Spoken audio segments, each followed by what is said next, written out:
La cérémonie d'installation du président du comité d'orientation de l'Office national des infrastructures et des équipements sportifs, Joseph-Antoine Bell, ainsi que des administrateurs de cette structure, a eu lieu dans l'enceinte du palais polyvalent des sports de Yaoundé. Une cérémonie présidée par le ministre des Sports et de l'Éducation physique en présence des membres du gouvernement, des invités de choix, des présidents de certaines fédérations sportives comme la première vice-présidente de la Fédération camerounaise de football, Céline Eko Ndomo. Au cours de son discours introductif, le ministre Narcisse Moulay Kombi a rappelé le caractère prestige de la nomination de Joseph-Antoine Bell par un décret du président de la République Paul Biya en date du 6 février 2023 qui le met à la tête de ce comité d'orientation de l'Office national des infrastructures et des équipements sportifs. Il a par ailleurs dévoilé les missions du président de ce comité ainsi que des administrateurs qui devront mener leur mission avec tact et détermination. Faire part du sentiment qui m'habite en la qualité qui me fait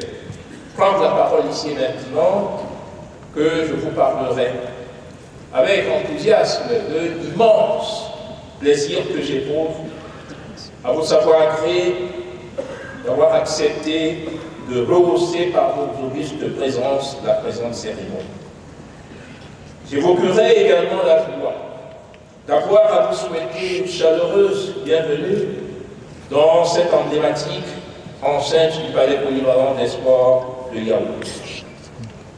Je dirais et j'y ajouterai l'émotion délicieuse qui est celle d'avoir à assumer, au sens noble du terme, la précieuse responsabilité d'installer au moment pionnier, primordial donc historique, les tout premiers hauts responsables du nouvel Office national des infrastructures et équipements sportifs, ONIS.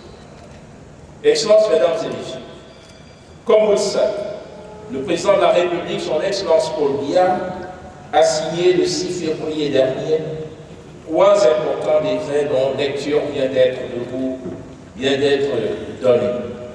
Le premier porte nomination du président du comité d'orientation de l'ONIS en la personne de M. Bell Joseph-Antoine.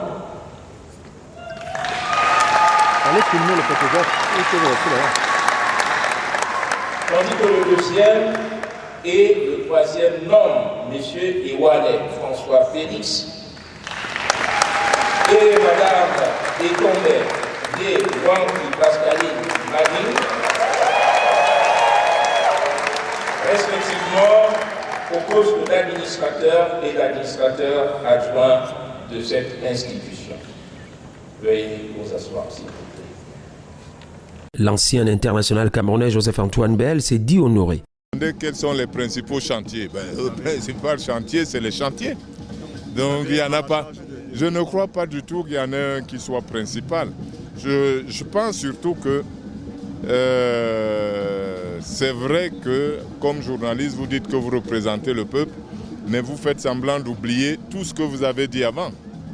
Moi, je vous ai entendu dire, et j'ai lu, qu'est-ce qu'on va faire des stades, qu'est-ce qu'on va faire des infrastructures. Aujourd'hui, le chef de l'État, qui vous a écouté, apporte une solution et vous me demandez qu'est-ce que je vais faire. Alors que c'est déjà la question que vous vous êtes posée, on a répondu. Je viens faire ce qui était votre inquiétude. C'est dans une ambiance de fête, autour des danses traditionnelles et culturelles, que s'est clôturée cette cérémonie.